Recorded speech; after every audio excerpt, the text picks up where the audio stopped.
Hello student, जैसा कि आप सभी को पता है इससे पूर्व की कक्षा में, इससे पूर्व के वीडियो में अपन ने जो आपकी क्षितिज पाठ्य पुस्तक है उस क्षितिज पाठ्य पुस्तक का पहला जो अध्याय है गद्य भाग से प्रेमचंद दो बेलों की कथा, इसको हमने प्रारंभ कर दिया था। इसमें अभी तक हमने सबसे पहले प्रेमचंद का परिचय पढ़ लिया था, जीवन परिचय, जन्म मृत्यु रचनाएं आदि अपन ने पढ़ ली थी। इसके बाद में पाठ का परिचय पढ़ लिया था और पाठ प्रारंभ कर दिया था। आज अपन उससे आगे चलेंगे। बुक आप सभी के पास आ गई होगी, अब तक सभी अपनी बुक निकाल लें और हिंदी क्षितिज जो है उसका पहला पाठ दो बेलों की कथा आप लोग निकाल लें। तो हमने जो है अभी तक पढ़ लिया था, आगे चल रहे हैं अपन। आप लोग यहाँ पर देखें कि उसके चेहरे पर एक विषाद स्थायी रूप से छाया रहता है। गधे के विषय में बात कर रहे थे हमने, ये लाइन पढ़ते पढ़ते पूर्व क्लास में वीडियो कंप्लीट हो गया था। आज आगे चलेंगे कि सुख दुख, कि सुख हो चाहे दुख हो, हानि लाभ, हानि रही हो चाहे लाभ हुआ हो, किसी भी दशा में उसे बदलते नहीं देखा। कि चाहे कैसी भी दशा रही हो उसको हमने कभी बदलते नहीं देखा। किसको? गधे को। गधा ऐसा रहता है कि सुख दुख में, हानि लाभ में हमेशा एक समान दिखाई देता है, तो हमने उसे बदलते नहीं देखा। ऋषि मुनियों में, अब ऋषि मुनियों की बात करें तो ऋषि मुनियों में जितने गुण हैं, कि ऋषि मुनियों में जितने भी गुण हैं वे सभी उसमें पराकाष्ठा को पहुंच गए हैं। कि वे सभी उसमें पराकाष्ठा, पराकाष्ठा लिख देता हूं मैं आपके, पराकाष्ठा, पराकाष्ठा है, पराकाष्ठा यानी शिखर या ऊंचाई भी कह सकते हैं अपन इसको, शिखर, ऊंचाई या शीर्ष, एक ही बात है, पर्यायवाची एक दूसरे के। तो वो सभी उसमें, उस गधे में कहाँ पहुंच गए? पराकाष्ठा, यानी पराकाष्ठा का मतलब ऊंचाई पर, शीर्ष में पहुंच गए। यानी वो गुण सबसे ज्यादा अगर किसमें देखें तो किसमें मिलते हैं? गधे के अंदर मिलते हैं। सबसे शिखर पर वो गुण, सबसे ज्यादा वो गुण किसमें मिलते हैं? गधे में मिलते हैं। पर आदमी उसे बेवकूफ कहता है, लेकिन आदमी उसको क्या बोलता है? बेवकूफ कहता है। सद्गुणों का इतना अनादर कहीं नहीं देखा। कि सद्गुण यानी अच्छे गुण जो है, इतने अच्छे गुण होने के बाद कि वो लाभ हानि में, सुख दुख में एक समान रहता है, तो अच्छे गुणों का इतना अनादर, कि अच्छे गुण होने के बाद भी उसको बिल्कुल आदर सम्मान नहीं है, इतना अनादर हमने कभी नहीं देखा। कदाचित सीधापन संसार के लिए उपयुक्त नहीं, कि शायद इस संसार में सीधापन शायद उपयुक्त नहीं है। देखिए ना, कि देखिए ना भारतवासियों की, कि भारतवासी जो है उनकी अफ्रीका में क्या दुर्दशा हो रही है। कि भारतवासी जो है उनकी अफ्रीका में दुर्दशा हो रही है। तो दुर्दशा यानी बुरी दशा। अब बुरी दशा क्यों हो रही है? क्योंकि वहां पर जो दूसरे जाति के लोग हैं वो नस्लीय भेद करते हैं, यानी भारतीयों को अश्वेत मानते हैं और वो खुद को श्वेत, ऊंची जाति का मानते हैं। तो इसलिए भारतवासियों के वहां दुर्दशा हो रही है। क्यों अमेरिका में उन्हें घुसने नहीं दिया जाता, और क्यों अमेरिका जो है उस अमेरिका में उन्हें घुसने नहीं दिया जाता? बेचारे शराब नहीं पीते, कि भारत के लोग ऐसे सीधे हैं कि बेचारे शराब नहीं पीते। 4 पैसे कुसमय, 4 पैसे रुपये, कुछ धन, कुछ रुपए, कुसमय, कुसमय,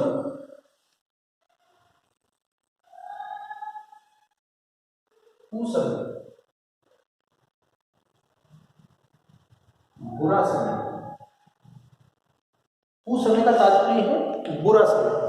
तो 4 पैसे कुसमय यानी बुरे समय के लिए बचाकर रखते हैं। जी तोड़कर काम करते हैं, जी तोड़कर यानी मन लगाकर, खूब मेहनत करके, परिश्रम करके काम करते हैं। किसी से लड़ाई झगड़ा नहीं करते, और किसी भी व्यक्ति से क्या नहीं करते हैं? लड़ाई झगड़ा नहीं करते हैं। 4 बातें सुनकर गम खा जाते हैं, और 4 बातें कोई अगर उन्हें कह भी दे, भला बुरा कोई उन्हें कह भी दे, तो उन्हें सुनकर क्या करते हैं? गम खा जाते हैं। गम खा जाने का तात्पर्य क्या है? गम खा जाने का तात्पर्य सुनकर चुपचाप अपने मन में ही दुखी हो लेते हैं। फिर भी बदनाम है, लेकिन फिर भी वो क्या है? बदनाम है। कहा जाता है वे जीवन के आदर्श को नीचा करते हैं। उनके लिए ऐसे कहा जाता है कि वो क्या करते हैं, जीवन का जो जीने का आदर्श है उस आदर्श को क्या करते हैं, बदनाम करते हैं, नीचा करते हैं। अगर वे भी क्या करें, अगर वो सीधे लोग भी, वो भारतीय भी ईंट का जवाब पत्थर से, एक मुहावरा है कि ईंट का जवाब पत्थर से देना, यानी जैसे को तैसा जवाब देना, तो ईंट का जवाब पत्थर से देना सीख जाते तो शायद, अगले पेज पर आएंगे, पेज संख्या 6 पर, तो शायद सभ्य कहलाने लगते। तो शायद क्या कहलाते, सभ्य कहलाने लगते। जापान की मिसाल सामने है कि जापान जो है उसकी मिसाल, उसका एक उदाहरण हमारे सामने, मिसाल का मतलब होता है उदाहरण, लिख देता हूं,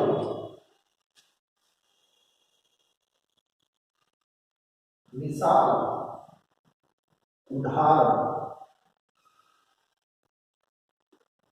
मिसाल का मतलब क्या होगा, उदाहरण। कि जापान की मिसाल जो है हमारे सामने है, एक ही विजय ने उसे संसार की सभ्य जातियों में गण्य बना दिया। कि एक ही विजय की उसने उस विश्व युद्ध के अंदर, और उसे क्या कर दिया, संसार की सभ्य जाति, कि संसार की जो सभ्य मानी जाने वाली जातियां हैं उनमें गण्य का मतलब है गणना योग्य, गण्य,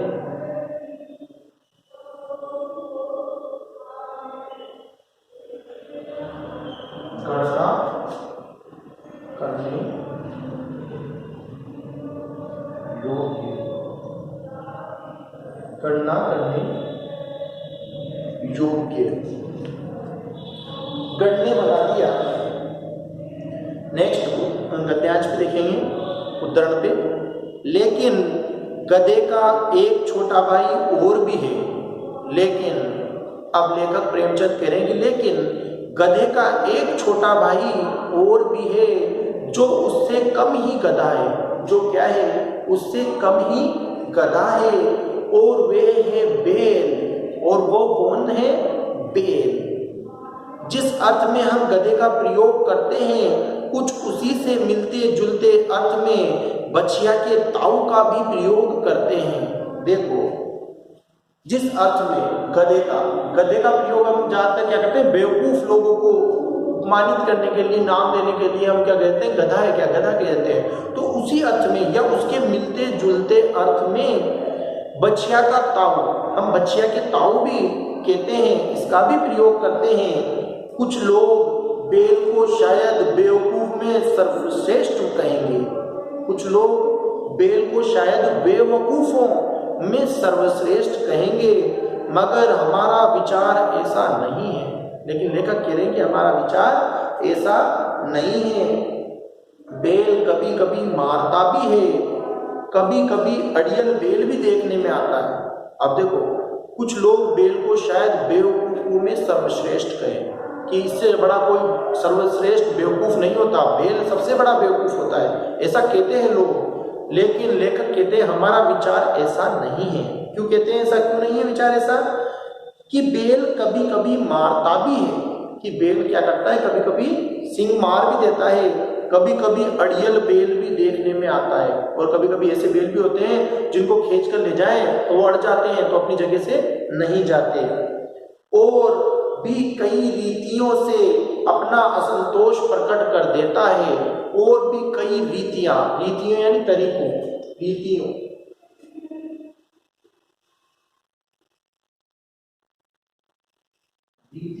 रीतियों का मतलब है तरीकों,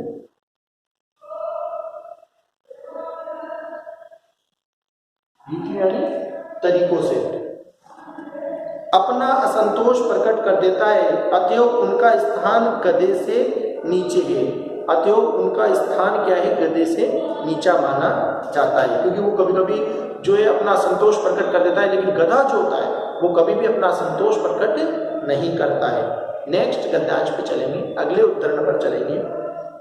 देखो, बात कर रहे हैं जूही कांची के दोनों बेलों के नाम थे हीरा और मोती। देखो, जूही कांची किसका नाम है, एक ग्रामीण कृषक का नाम है, एक व्यक्ति का नाम है जूही कांची। और उसके पास दोनों बेलों के नाम थे हीरा और मोती, यानी उसके पास 2 बेल थे और दोनों बेलों के नाम, एक बेल का नाम हीरा था, दूसरे बेल का नाम मोती था। दोनों पछई जाति के थे, देखने में सुंदर, और दोनों कैसे थे? पछाई जाति के। पछाई एक जाति होती है भाई बेलों की, तो उस पछाई जाति के थे दोनों बेल। नाम था हीरा और मोती। लिखो के पात्रों के नाम भी आप कहो तो लिख देता हूं बोर्ड पर। देखो जुड़ी काची, जुड़ी काची, जुड़ी काची जो है बड़ी मात्रा में जुड़ी काची, जुड़ी काची, ये जुड़ी काची तो किसान व्यक्ति का नाम है, किसान। और हीरा मोती ये कौन है? ये बेल है, हीरा मोती बेल है, ठीक है। पछई यहां लिख देता हूं, पछई यहां लिख देता हूं मैं। पछई बेलों की जाति है, पछई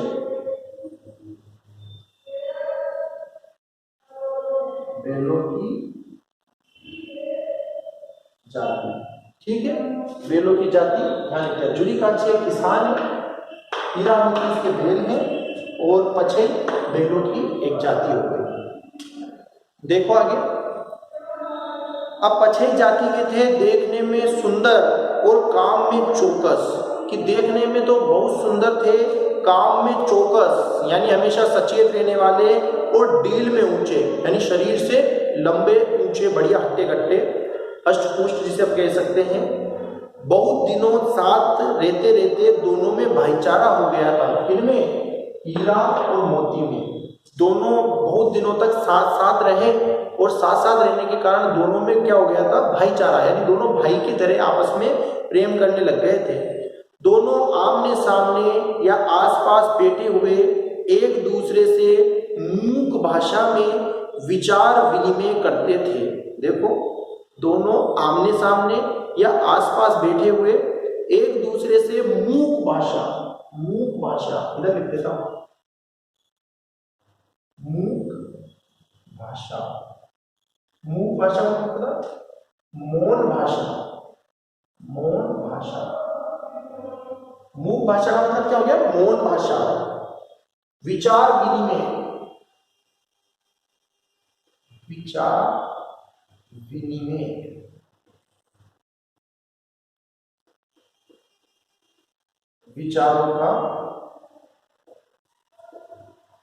विचारों का आदान प्रदान, है ना? विचार विनिमय, विचारों का आदान प्रदान, ठीक है, करते थे। यानी अपने विचार एक दूसरे से विचार करते रहते थे। अपनी मूक भाषा या उनकी मौन जो भाषा होती है उसमें एक दूसरे से बात करते रहते थे, विचार आदान प्रदान करते रहते थे।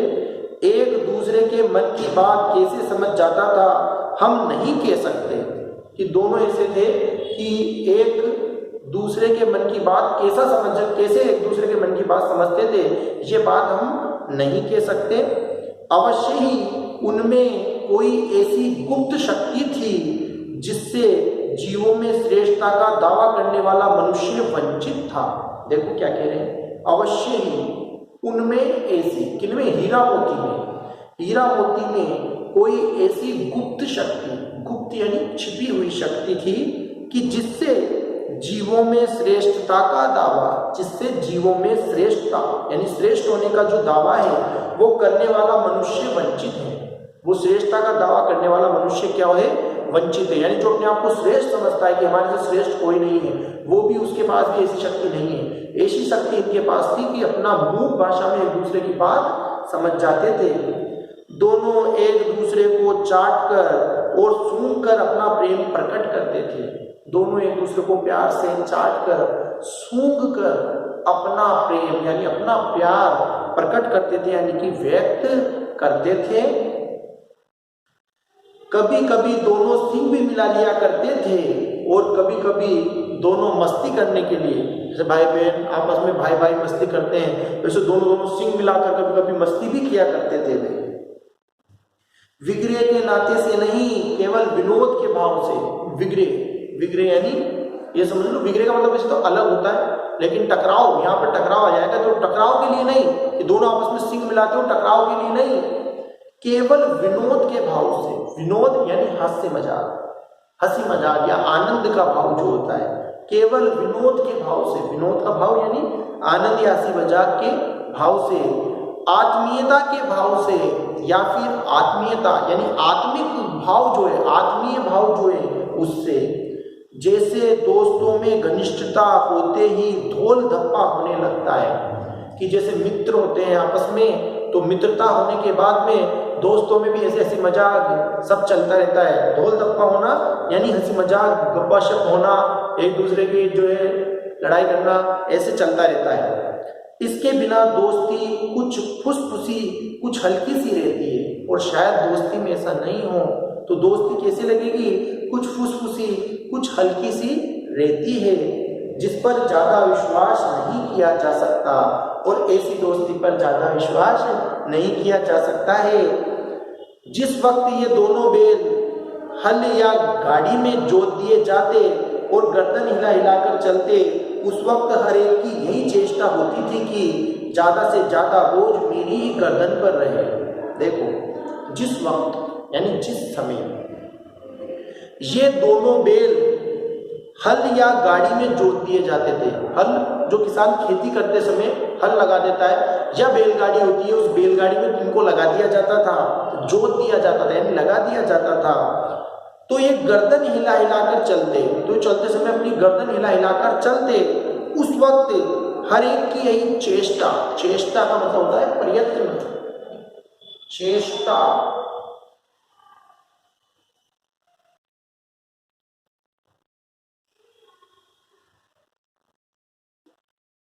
चेष्टा का मतलब प्रयत्न, ठीक है।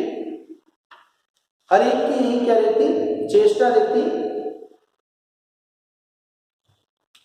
कि ज्यादा से ज्यादा बोझ मेरे ही गर्दन पर आए। हर एक की यही चेष्टा रहती कि ज्यादा से ज्यादा बोझ क्या करे? मेरी ही गर्दन पर आए। दिन भर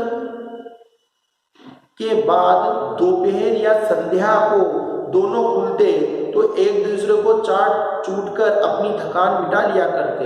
दिन भर या दिन भर के बाद में दोपहर जो था, या फिर संध्या यानी शाम का समय, जब दोनों खुलते तो एक दूसरे को चाट चूट कर अपनी थकान को क्या कर लेते? मिटा लिया करते थे। नाद में खली भूसा पड़ जाने के बाद दोनों साथ उठते।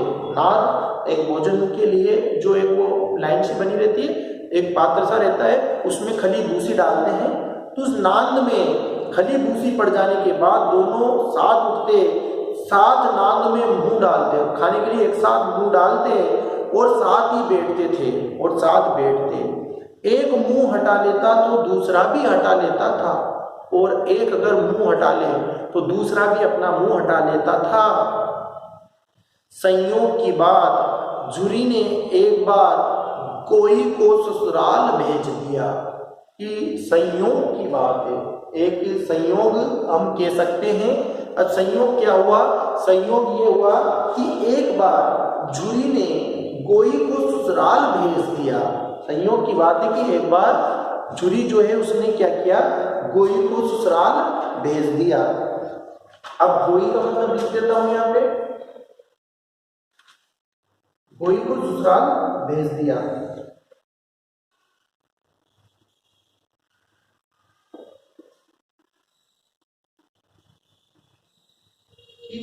गोई यानी जोड़ी, कि इस जोड़ी को कहां भेज दिया? ससुराल भेज दिया। बेलों को क्या मालूम था वे क्यों भेजे जा रहे हैं? बेलों को ये पता नहीं था वे क्यों भेजे जा रहे हैं। समझे मालिक ने हमें बेच दिया। उन्होंने क्या सोचा? उन्होंने सोचा कि हमें तो क्या कर दिया है? मालिक ने बेच दिया है। अपना यो बेचा जाना उन्हें, नेक्स्ट पेज पर आ जाएंगे, पेज संख्या 60 पर। अपना यूं बेचा जाना उन्हें अच्छा लगा या बुरा कौन जाने। अब जब दोनों गोई यानी जोड़ी जो थी, उस जोड़ी को हीरा और मोती, जोड़ी कौन? हीरा और मोती, इनको जब ससुराल भेज दिया तो उन्हें लगा कि हमें बेच दिया, उनको बेचा जाना पसंद नहीं आया। अच्छा लगा या बुरा कौन जाने, पर झुरी के साले गया कि घर तक गोई ले जाने में दांतों पसीना आ गया। गया एक और पात्र आ गया अभी, गया। ये गया कौन है? झुरी का साला। ठीक है, तो झुरी के साले, साला समझते हो ना, झुरी का साला है झुरी की पत्नी का भाई।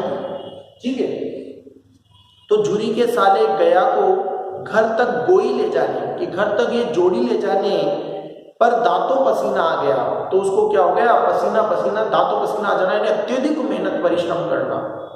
पीछे से हाँकता तो दोनों दाएं बाएं भागते। पीछे से हाँकता, हाँकना यानी आगे बढ़ाना, तो पीछे से आगे बढ़ाता तो दोनों दाएं बाएं यानी इधर इधर भाग जाते। पगैया पकड़कर आगे से खींचता, पगैया बांधने की रस्सी, पगैया लिख देता हूं, पगैया।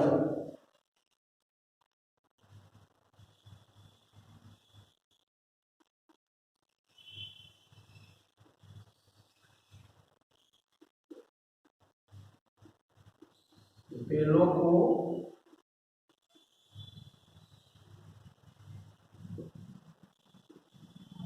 बांधने की रस्सी। ठीक है, पगहिया बैलों को बांधने की रस्सी। तो क्या होता कि पगहिया पकड़कर आगे से खींचता तो दोनों पीछे से पीछों को जोड़ लगाते। जैसे वो खींचता तो दोनों पीछे भागते, तो पीछे को जोड़ लगाते। मारता तो दोनों सिंग नीचे करके हुंकारते, और अगर उनको मारता, झुरी का साला गया अगर उनको मारपीट करता तो दोनों सिंग से हुंकारते। अगर ईश्वर ने उन्हें वाणी दी होती तो झुरी से पूछते, तुम हम गरीबों को क्यों निकाल रहे हो? अगर ईश्वर ने उन दोनों बैलों को वाणी यानी आवाज दी होती तो दोनों झुरी से पूछते कि तुम हम गरीबों को क्यों निकाल रहे हो? हमने तो तुम्हारी सेवा करने में कोई कसर नहीं उठा रखी, कि हमने तो तुम्हारी सेवा करने में कोई कसर यानी कोई कमी नहीं उठा रखी है। अगर इतनी मेहनत से काम ना चलता तो और काम ले लेते, और वो कहते कि अगर तुम्हारा इतनी मेहनत से भी काम नहीं चल रहा तो और हमसे काम ले लेते। हमें तो तुम्हारी चाकरी में मर जाना कबूल था, कि हमें तो क्या पसंद था? तुम्हारी चाकरी यानी तुम्हारी मेहनत जो थी उसी में मर जाना कबूल था। हमने कभी दाने चारे की शिकायत नहीं की, हमने क्या नहीं किया? कभी दाने और चारे की शिकायत नहीं की। जैसा मिल रहा था वैसा भोजन करते चले। तुमने जो कुछ खिलाया वे सिर झुकाकर खा लिया, कि तुमने जो भी हमें खिलाया वो सिर झुकाकर हमने खा लिया। फिर तुमने हमें इस जालिम के हाथ क्यों बेच दिया? फिर तुमने हमें इस जालिम के हाथ क्यों बेच दिया था? नेक्स्ट उदाहरण देखेंगे। संध्या समय दोनों बैल अपने नए स्थान पहुंचे। संध्या यानी शाम के समय जैसे तैसे करके झुरी का साला गया, उनको अपने घर तक ले गया। तो दोनों बैल अपने नए स्थान पर पहुंचे। दिन भर के भूखे थे, दिन भर उन्होंने कुछ नहीं खाया था, लेकिन जब नाद में लगाए गए तो एक ने भी उसमें मुंह ना डाला। जब नाद में खली भूसी डाली गई खाने के लिए तो एक ने भी क्या नहीं किया? मुंह ना डाला। दिल भारी हो रहा था, दिल जो है भारी हो रहा था। जिसे उन्होंने अपना घर समझ रखा था वे आज उनसे छूट गया था, कि जिसको वो अपना घर समझते थे आज वो घर उनसे छूट गया था। यह नया घर, नया गांव, नए आदमी उन्हें बेगाने से लगते थे। ये नया घर, नया गांव, नए आदमी, ये सब उसे कैसे लग रहे थे? बेगाने यानी पराये से लगते थे। दोनों बैलों को ये सब चीजें कैसी लग रही थी? पराये से लगती थी। दोनों ने, नेक्स्ट चलेंगे अगले अध्याय में, दोनों ने अपनी मूक भाषा में सलाह की। मूक भाषा यानी मौन भाषा में सलाह की। एक दूसरे को कनखियों से देखा। कनखियों कनख्यू,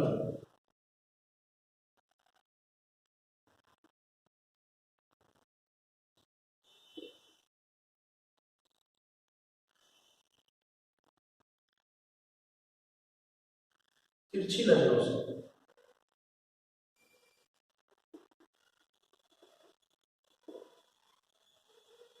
तिरछी नजरों से, कनखियों का तात्पर्य हो जाएगा तिरछी नजरों से। जैसे टेढ़ी नजरों से एक दूसरे को देखते हैं, उसे हम कहते हैं कनखियों से देखना। तो कनखियों से देखा और लेट गए, दोनों ने एक दूसरे को तिरछी नजरों से देखा, बात की मूक भाषा मौन भाषा में, और लेट गए। जब गांव में सोता पड़ गया, जब गांव में सोता पड़ गया, सोता पड़ गया मतलब जब सभी सो गए गांव के लोग, तो गांव में जब सोता पड़ गया तो दोनों ने जोर मारकर पगहे तुड़ा डाले। तो दोनों ने क्या करा, दोनों ने जोर मारकर पगहिया यानी बैलों को बांधने की जो रस्सी गले में बंधी रहती है उनको क्या किया, तुड़ा दिए और घर की तरफ चले, और घर की तरफ चल दिए। पगहे बहुत मजबूत थे, बांधने की रस्सियां बहुत मजबूत थी, अनुमान ना हो सकता था कि कोई बैल उन्हें तोड़ सकेगा। ऐसा कोई अनुमान नहीं लगा सकता है कि उनको, उन रस्सियों को, इतनी मजबूत मोटी रस्सियों को कोई तोड़ सकता है। पर इन दोनों ने इस समय दूनी शक्ति आ गई थी, पर इन दोनों में इस समय दूनी, दूनी यानी दुगनी, दूनी का मतलब दुगनी,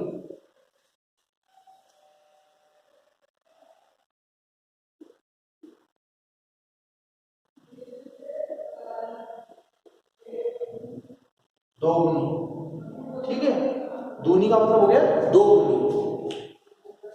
तो इन दोनों में इस समय क्या आ गई थी, दूनी यानी दोगुनी जो है शक्ति आ गई थी। एक एक झटके में रस्सियां टूट गई, और इन्होंने क्या किया, एक एक झटके से, एक एक झटके में यानी एक एक झटके से रस्सियां जो थी वो रस्सियां तोड़ डाली थी। झुरी प्रातःकाल सोकर उठा। अब झुरी जब प्रातःकाल यानी सवेरे में सोकर उठा तो देखा कि दोनों बैल चरनी पर खड़े थे।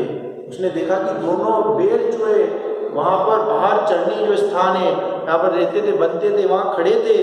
दोनों की गर्दनों में आधा आधा गराव लटक रहा था, और दोनों की गलों में रस्सियां जो टूट कर आई थी वो गराव जो थे वो लटक रहे थे। घुटने तक पांव कीचड़ से भरे थे, और उनके पैर घुटनों तक कीचड़ से, कीचड़ में सने हुए थे, और दोनों की आंखों में विद्रोह में स्नेह झलक रहा था। और दोनों की जो आंखें थी उन आंखों में विद्रोह में यानी विद्रोह से भरा हुआ स्नेह यानी प्रेम जो था वो झलक रहा था। विद्रोह इसलिए कि हम इतनी अच्छी मेहनत करते थे और फिर भी हमें क्यों बेचा, और स्नेह इसलिए क्योंकि वो किसान से, उस झुरी से बहुत प्रेम करते थे। तो आज प्रेमचंद की इस कहानी में दो बैलों की कथा में हम इतना ही रखेंगे। बाकी इसके बाद अगले दिन, अगले वीडियो में, यहाँ तक आप लोग सभी अपना जो गृह कार्य है वो कंप्लीट कर लें, पूर्ण कर लें। कठिन शब्दार्थ, इससे पूर्व परिचय प्रेमचंद का और कठिन शब्दार्थ कर लें, ताकि प्रेमचंद का परिचय और कठिन शब्दार्थ कंप्लीट होने के बाद में आगे अब जो ये कठिन शब्दार्थ में लिखा रहा हूँ ये लिखते चले। सभी क्षितिज की बुक खरीद ले। आज के लिए बस इतना ही। धन्यवाद। That's all.